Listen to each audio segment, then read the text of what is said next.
So today we're here with Loretta and Steve from Mentornect, and I guess we want you guys to introduce yourself. Ladies first, so I'll let Loretta go first. Hi everyone, my name is Loretta Asiadu and I'm 24 years old, going to be 25 soon. I recently graduated with an MA in Aviation Management and International Tourism, and I'm also the founder of Mentornect, a non-for-profit organization which aims to help young adults between the ages of 18 to 30 develop their career and also help with their well-being and their personal development. Hi, everybody. I'm Steve Walters, and unlike Loretta, I'm old. I'm 50 years old. I'm the founder and owner of 8 Retail Consulting and also Ask Stephen, and I'm a trustee of Mentornet. I know I don't look that old, but I've got 35 years worth of experience, and mainly in retail, manufacturing, wholesale, and consulting. And I've been very fortunate to travel the world. I believe at my last count, the only continents I haven't been on is Australasia, North Pole, and the South Pole. Everywhere else I've been. And I've had a fantastic career in my view, and I love meeting new people. Cool. Amazing. Yeah, I was going to say, where's the most exciting place you've been in I would say most humble place that really touched me, I guess, was India. Okay. The people there were just absolutely incredible, and it doesn't matter how little you give them, their appreciation is always just massive. And that really touched me, their culture and just the way that they are. So that would be the most humble place. And I guess the most interesting place was when I was in Cambodia and we're trying to launch retail in Africa in an environment that just didn't know what was coming. And if you think about how big it is there now, that was quite, it was pretty interesting. Cool. Nice. So I'm trying to think about where to start, because I think that there's 2 more elements here. So I think I want to start with Loretta, if that's okay. I just wanted to know first off, how did you guys sort of cross paths? Because I know you guys sort of collaborate on Mentornect. So yeah. Go on, Loretta, Who wants to do the honors? Do you want to go first? I think you should. You go for it, Loretta. So we actually met via social media. So it was Instagram actually, and well, I managed our social media along with one of my other friends, and so one day we just got a message through that said, "Oh, I really like what you're doing. I think it's a great initiative. I would like to be a part of it." But first of all, I was very hesitant because generally I'm just like, okay, hold up. Someone is just messaging us that they want to talk to us. And I was a bit apprehensive and I was like, I'm not really sure about that. So my friend was like, I think we should give it a shot and let's see. And I was like, okay, we'll give him a shot. And yeah, it just went from there. I'm sure you're going to tell a different story, Steve. No, everything you've said is bang on. I think it was just quite interesting how Loretta was a little bit like, but why? The question that came back was, but why do you want to help? Why are you interested? So I had to basically come up with my resume and all the information possible before she'd even give me a chance. But no, seriously, it's been an amazing journey so far. And I think Loretta's heart and soul around Mentornet is just absolutely overwhelming, just how much she cares about it. And, we're in it together now, and we're really starting to build an amazing environment where, people really get the support, and it's been brilliant. So a great journey so far. Amazing. Cool. So let's just dig deeper into Mentornect then. I was going to kind of start with your journey first, but let's go straight into that. So I guess you've kind of talked about why you set it up and what its aim is, but maybe a little bit about where you are now, and if somebody wants to kind of engage, or a young person sees this and wants to engage with Mentornect, how do they do that? I think I'll just start with a bit, maybe the background as to why I think mention is important and why I started it, for those that don't know the reason. So it kind of started my last semester doing my MA. It was just when lecture one day, and one of our lecturers was just saying, it's really good to network and meet people from your industry and just connect. And coincidentally, we had an event coming up, I think it was a few days later. And we had, because I'm in the aviation industry, we had people from Heathrow coming in, people from BA as well.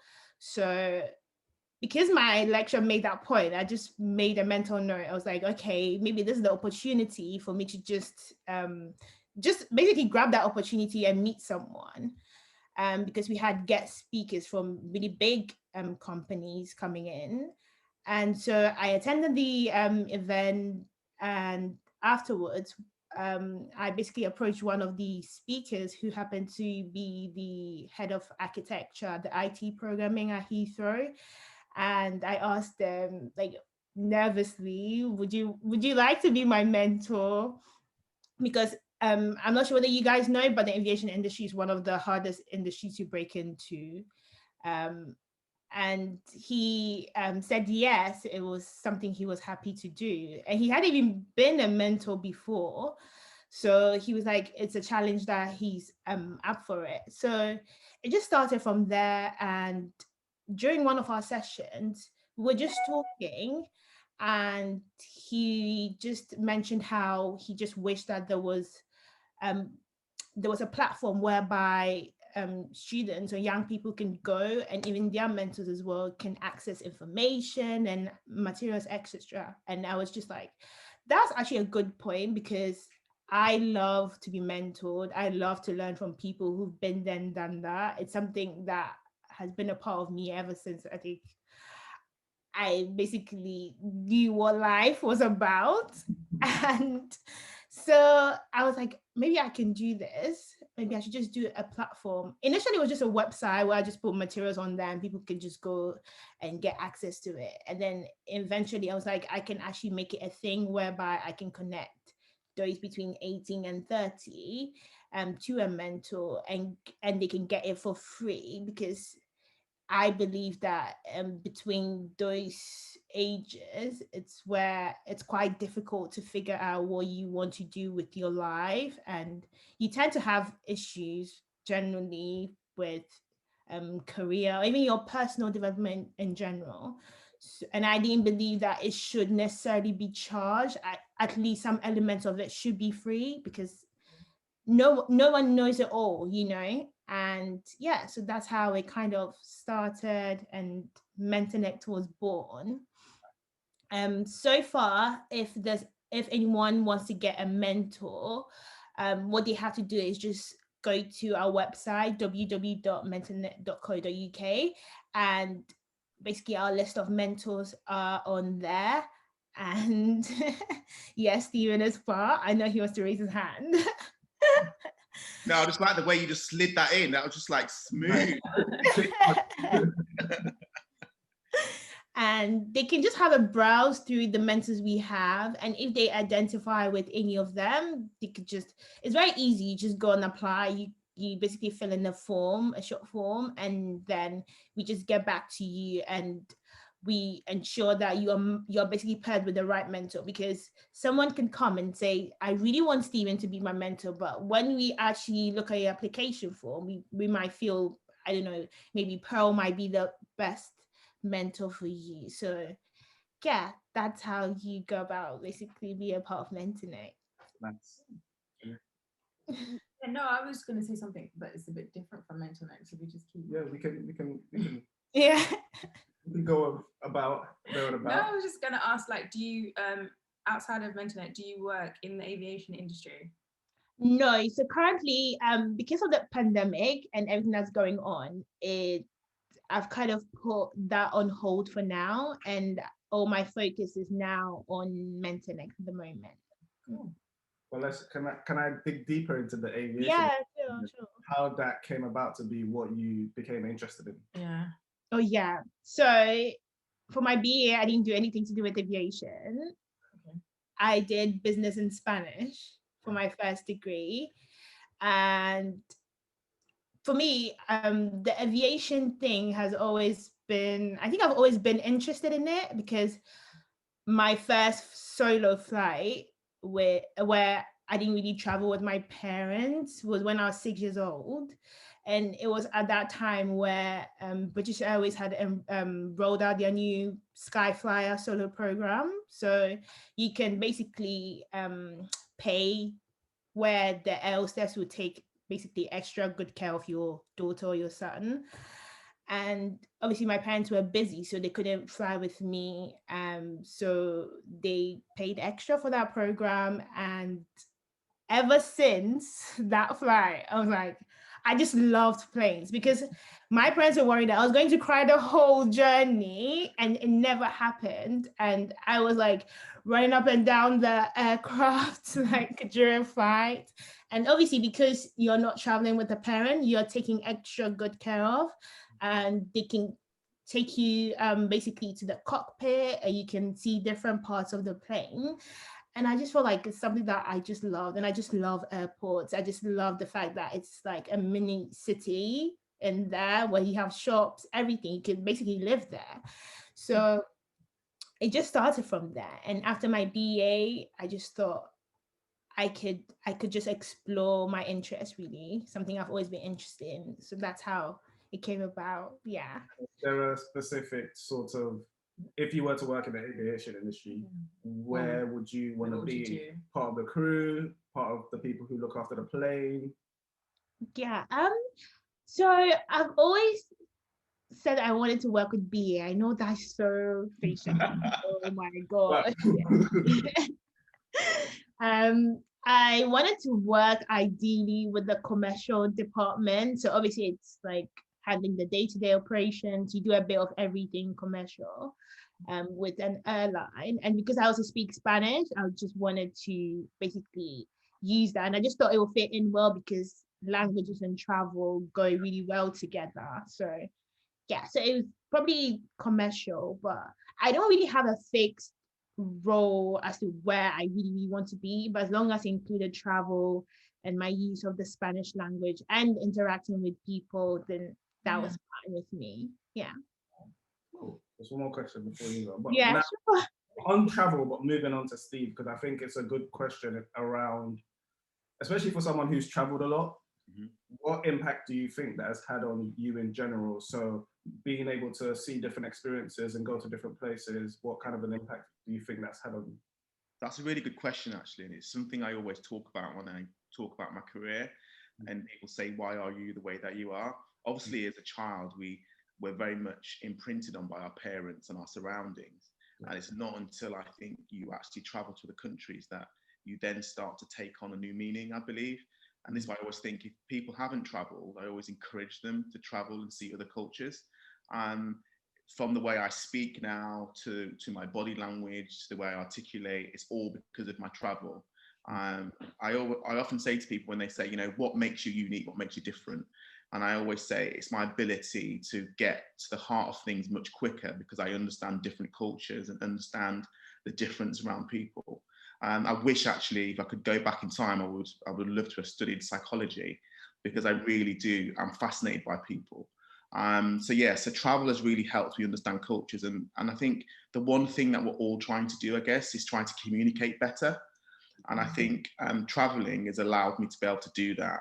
And I'll give you an example. When I was kind of working, especially in places like the Baltics and other parts of Europe, maybe like Germany and Denmark, when you're doing business with other people, you almost have to slow down a little bit, and because you're trying to take on the language as well at the same time.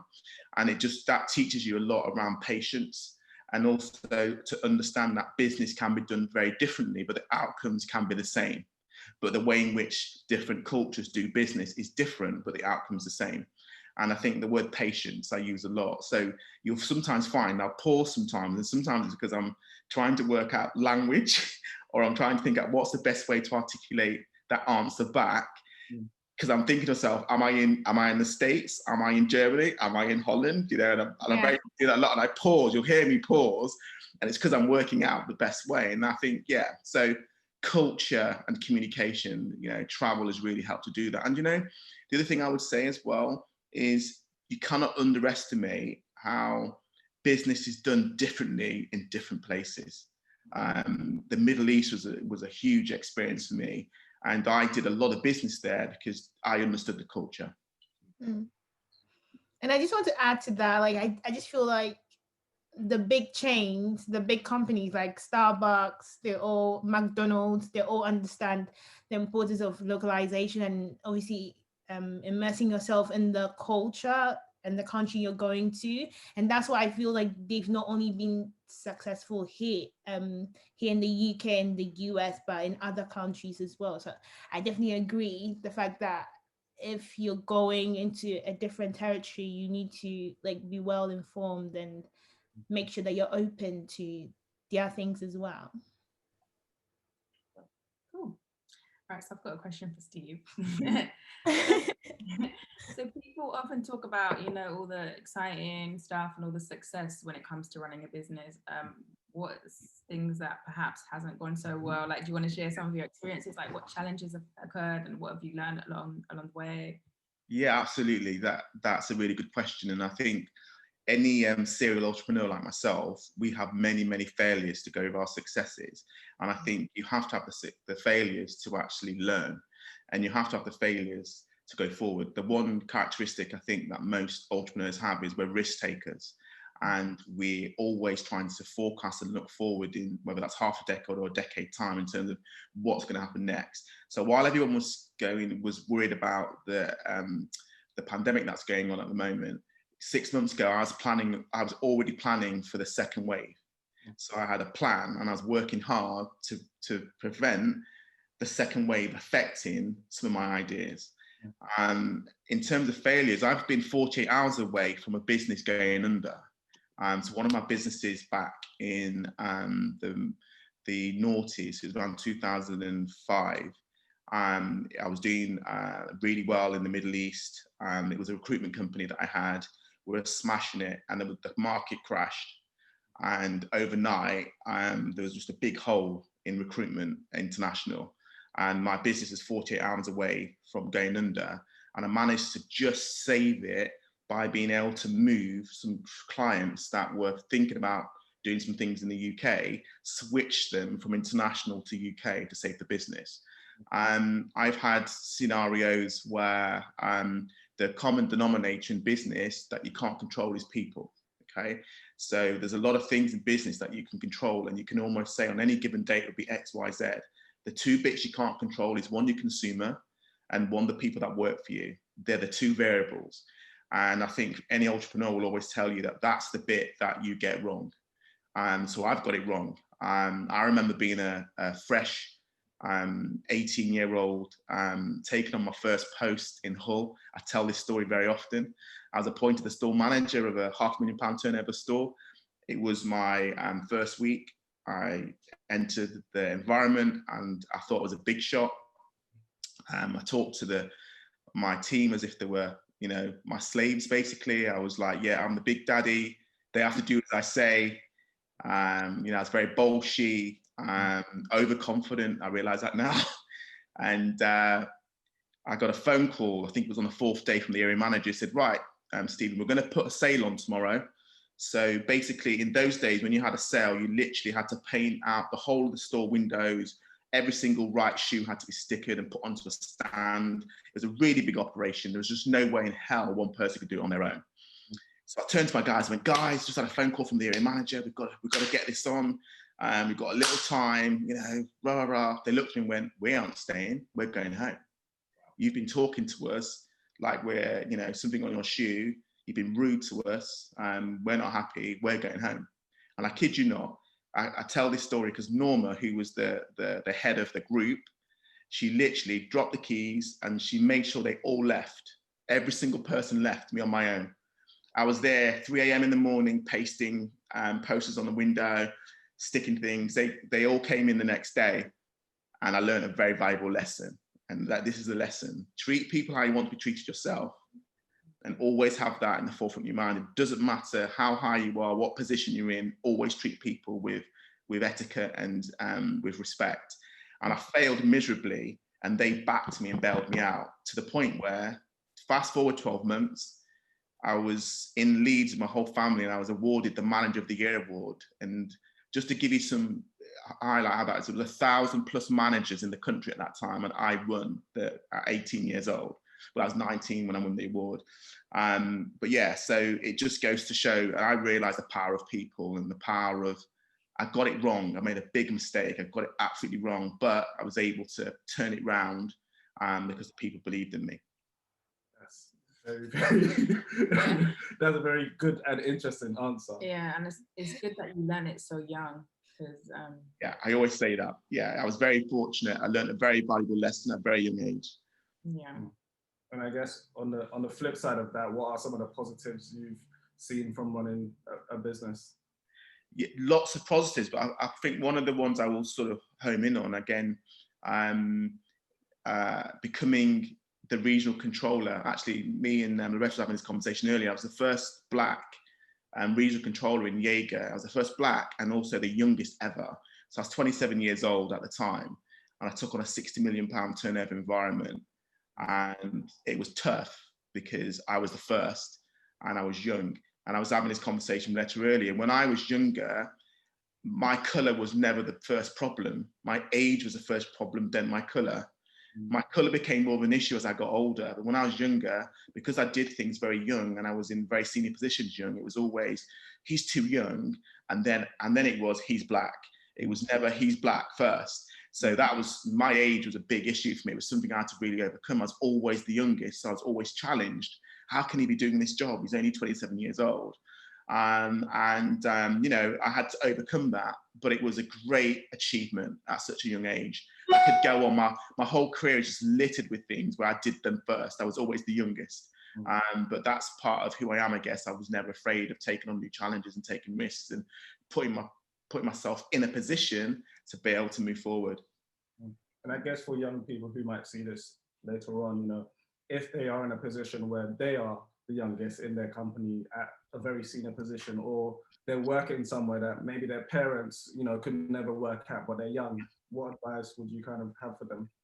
I think always stay humble. And, you know, I often tell the story at 18 years old, I was earning more than my father, who was a labourer, who worked really hard in sheet metal. He was a welder, very skilled job. And I was earning more than him at 18 years old. And it was the weirdest feeling ever, like coming home to the family home and you know, your stepfather looking at you in a weird way because you've got this position and, you know, how does that all work? And I think stay humble, I think, is the thing for me. And also stay humble, but don't sort of pull back your confidence, enthusiasm, because if you're in that position, it will be because of your confidence, enthusiasm. It's not always because of your intellect, because one of the challenges we now have in the world is, you know, we can all have a level of intellect, but what makes us unique is our personalities. It's the way in which we do things. It's not what we say, it's how we say it. That's what makes us unique. That's what makes us individuals. So don't stop shining a light on yourself, but at the same token, be humble, because it's really important. Yeah, so I know Loretta spoke about pursuing a mentor, and I kind of just wanted to know, with all like you've been through with business and stuff, have you ever had a mentor? Yes, absolutely. So, because the point I want to make is, young, old, should you stop having a mentor when you get to a specific age? You know, no, absolutely not. No, my first mentor was a guy called Jack Shah. Actually, my first mentor was actually my English teacher, the guy, Mr. Wood, was probably the first one. And I went to have the cane off him when I was 14 years old because I'd been a naughty boy. And he was English teacher, and he was also the deputy head. But he kind of had a little shine for me, and he was supposed to give me the cane. So he set everything up to give me the cane, but he was only hitting the chair, and we sat and had a cup of tea and a drink. Nice. And what he actually said to me was, you've got something that you need to harness, and you need to believe in yourself. You've got this confidence, and you've got this way and a smile that I believe will take you around the world. And he was probably my first mentor, and he really gave me the confidence to go and do more things as a 14-year-old. And then when I started work, the guy that gave me my first job, a guy called Jack Shah, he gave me my first job in June the 2nd, 1986. I remember it like yesterday. And he's still a mentor to this day and a friend. And he was amazing. Let me tell you, what a mentor he was. You know, I remember he bought my first uniform, and then I paid him back over like a few weeks. I couldn't afford it, so he paid my first uniform. And little things he would do, like in the old days of retail, we had what was called a ledger. We didn't have computers, so everything had to be put on a ledger, and you had to write. It was like little scroll, little numbers. And let me tell you, if you made a mistake on a ledger, right, on page 1, and then you're on page 16, you have to go back through every single page of 1,000 numbers on a page to work out where the mistake was. Well, he would let me stay after work, so I'd work till maybe 8, 9 o'clock at night learning the ledger. He would help me to be the person I am today, and I often say, if it wasn't for him, I wouldn't be where I am today. And that was my second mentor, but the one that probably had the biggest impact on my life. And what I would say about mentors is we all need mentors. It doesn't matter where we are, what position we get to in our careers. Mentors are absolutely valuable, because if you think about what a mentor is, they're a knowledge bank, and they've got experience that you can just tap into and ask the right questions. And what, you know, people say, yeah, people go, well, you should make mistakes and then you learn, or you should fall over, then you can pick yourself up. Well, what if you don't need to fall over? Yeah, exactly. What if you're falling, but someone catches you before you fall? Okay, wouldn't that be nicer? So yeah, for me, yeah, I've had a mentor all my life, and I've had several mentors through different decades of my life that I've been able to bring different things as well. Yeah, and just to add to that, I just think that having a mentor is invaluable, because if you think about it, we young people, there's some people that even budget like every month for Starbucks, you know, and maybe for trainers, for new trendy stuff that comes out. But the whole idea is that with Mentornect anyway, and what I want to kind of portray is that we make plans for all these things, but do we actually make time and invest in our own like career or well-being in general? I know going to the gym is like a thing where we all put money aside. We pay for memberships that we don't even use sometimes, but then we don't want to invest in our own mental health, like, you know, well-being. Like the same should be done for mentoring as well. So I definitely think that you can't underestimate the power of like having a mentor in your life. It's so good, because with my personal experience, Mentornet wouldn't have been here if I didn't have a mentor. You know, you guys bounce ideas off each other, and as Stephen was saying as well, they've been there already, they've done that, they know where you are heading, and why not just tap into that and rather go and hit that brick wall and then return again, you know? So I definitely agree that anyone of any age can have a mentor. It doesn't matter whether you're like 40 or 50, you can still have a mentor. So yeah, anyone who has the opportunity should just go for it.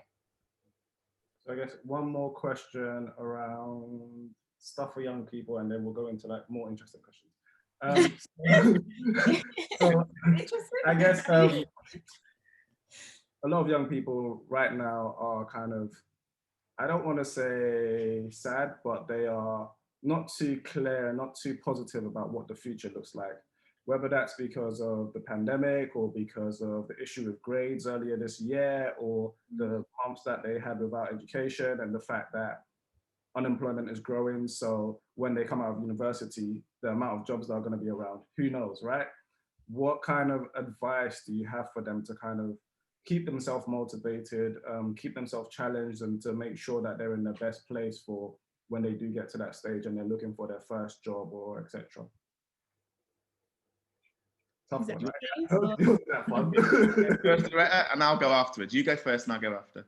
Okay, so I can definitely relate, because I think I'm in that boat right now. I am a graduate of 2020. So I think it was a post, right? I think, Stephen, I sent it to you, where someone was saying that those who graduated in 2020 will be one of the most resilient cohorts or something.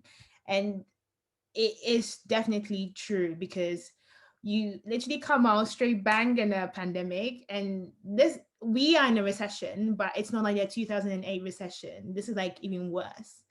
And you just don't know where to go. You're like at the end of the headlight. You're like, I'm lost. So what I did was that it is hard. I won't lie. First of all, no one should lie to one another. It is hard. It's tough. Um, but what you can do is that I decided to basically pursue what I've kind of always wanted to do. I knew that I really wanted Mentornect to be a thing. So I basically put all my effort in that.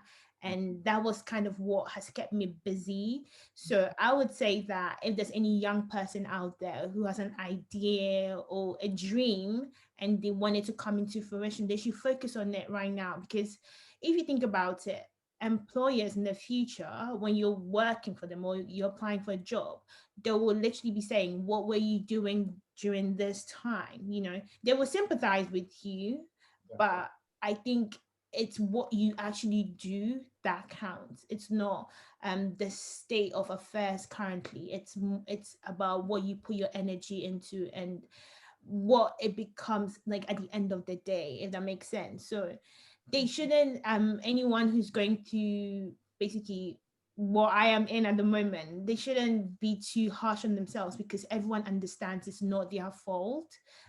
They should just keep pushing, and if it's even jobs you're applying for, they should keep applying, and if it's not working, just divert, because just because you study something at uni doesn't mean you have to most definitely do go into that thing when you're done, because at the end of the day, education is there just to give you the skills and the knowledge, so that when you come out, you just basically put them together and do what you want to do, what actually makes you fulfilled, you know.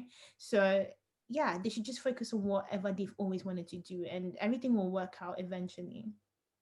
Yeah, and what I would say, similar to Loretta, it's really important that we're honest. And what I will say first and foremost, it's okay to have flat days. It's okay to feel down, and it's okay to not have a plan, and it's okay to not have everything worked out. I think the time I don't believe we'll ever have a time like we've had right now to reflect and think about the things that we want to do in my lifetime.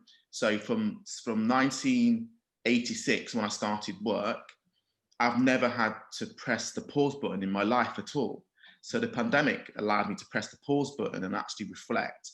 And I started a business in the pandemic, which is amazing. I launched a brand new business in the pandemic. And that's because I just reflected and thought about what was needed now. How could I help people now? How could I support people now? So I built a business which is all about the now. And what I would also say is, unfortunately, we sometimes think too much about the next 6 months, 12 months, 18 months. And what I want you to try and think about is the next half a decade and decade. And if you forward forecast and think longer term, it keeps you positive around what's going to happen next, rather than just focusing on the here and now. Some of the greatest entrepreneurs and some of the greatest brands that you see out there, the reason why they're so powerful, and I'll use one like Apple, is because it looks at the longer term opportunity of their business and it plans further ahead. Insurance companies do this, and this is why they're quite quiet at the moment, is they're looking at the next half a decade, the next decade. They're not thinking about the next 6, 12, 18 months, because they know there might not be a lot they can do in that time frame. So they're thinking much further on down the line. So I would say right now, to keep yourself positive, it's use that time to think of the ideas and work on the ideas that you're thinking about. And Loretta touched on something really, really important, which is about your well-being. And for me, it's about thinking about what makes you happy and the things that give you that edge, that give you that energy, that give you that, that sort of feeling of, yes, do more of those things, because they're the things that's going to get you through this period now. And trust me, we'll be sat here in 2022 and we'll be talking to new entrepreneurs, and they will say, I had this amazing idea during the pandemic. And I just held on to it and kept pushing, and look at where I am now. And it'll be on TV, it'll be on radio. They'll be talking about all these individuals that drove businesses in the pandemic and now they're successful. Cool. So during this time, obviously it's a unique time. Have you picked up any hobbies or any interests? Anyone trying to learn any languages? I mean, I tried to do the whole learn language thing. I've been trying to learn a language for I don't know how long before the pandemic, and I was like, yeah, I'm gonna do it. But yeah, like stuff. Yeah. What language were you trying to learn? So I did Spanish in school, and then I was like at the start of the pandemic, yeah, I'm gonna do it again. Like the Duolingo app has been on my phone for like 6 years. I was like conversational in Spanish at one point, maybe when I went to Barcelona back in 2015 or 14, and now hola. That's it. You just need the essentials. That's all. Just to order the food and drink. Yeah. But yeah, so have you guys picked up any hobbies or any new interests? Well, I'll start, shall I? So in March, one of my businesses, by the end of March, I'd lost all my clients in one of my companies. So I had to let all my team go. So I had to let my marketing director go. So basically, I've had to learn how to use social media, and I've had to teach myself. So I've been on webinars. I've learned how to use graphic software. Yeah, I'm now a genius. So, what's quite interesting about the pandemic, it has kind of forced us to learn things that we probably wouldn't have learned if it wasn't for the pandemic. So yeah, I've taught myself a whole new world. I didn't know that was out there. So yeah, so I'm out there. I'm Mr. Digital. I'm there now. But before that, I had a team member that did it all for me. So yeah, so absolutely, that's my thing.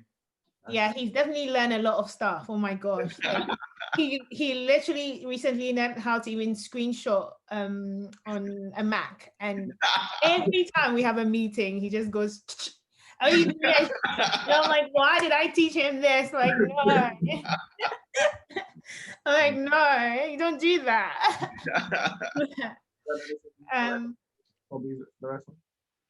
For me, so I kind of like drawing anyway, but I'm just one of that type that if I'm not feeling inspired, I probably wouldn't draw. So during this pandemic, it's actually giving me time to do that. So I've done, I think, 1 or 2 drawings really, and that's been it. And apart from that, I've been like baking, literally banana cakes, banana bread. That's me. That's the life, and that's what I've been doing. Nice. And while we're on pandemic topic, is there anything that you guys have kind of learned about yourself during this time? Well, I didn't know that I could start a business. Like I never knew I could actually. If you told me even in February that I'll be doing this, I'll be like, what? You're crazy. No way. No way. Because I was still at uni and I was still doing my placement. I was just like, no way would I be doing this. So it's actually taught me that you actually don't even know what tomorrow holds. Your life could actually change like that overnight. And it's taught me to basically embrace life, because you can be the type that's always planning, but you need to be a bit spontaneous. You need to embrace what it brings. So yeah, I just say just sometimes go with the flow and don't be too hard on yourself. Yeah, I guess for me, I never probably appreciated just how important it is to have people that you can communicate and talk with.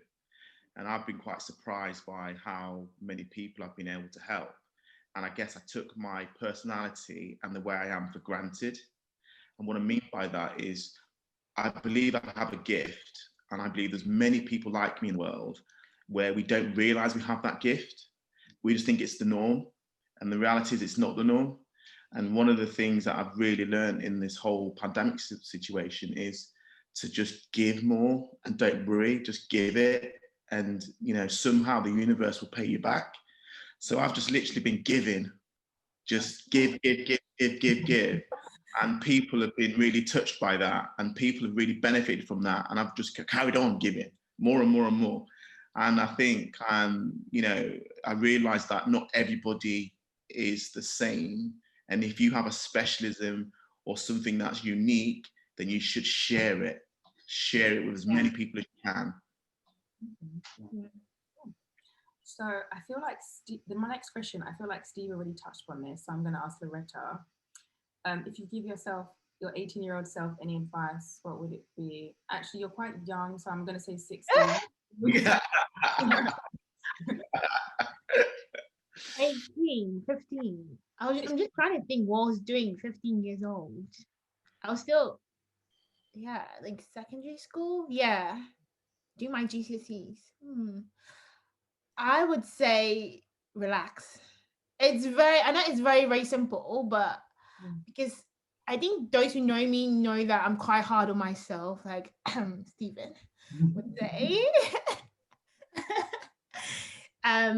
So at school I used to be like, no, I have to do this and this done at this time. Like I was always super on everything. And I think it's good to be like that, don't get me wrong, but sometimes I just think that you should just relax and just take each day at a time, and that life kind of sorts itself out.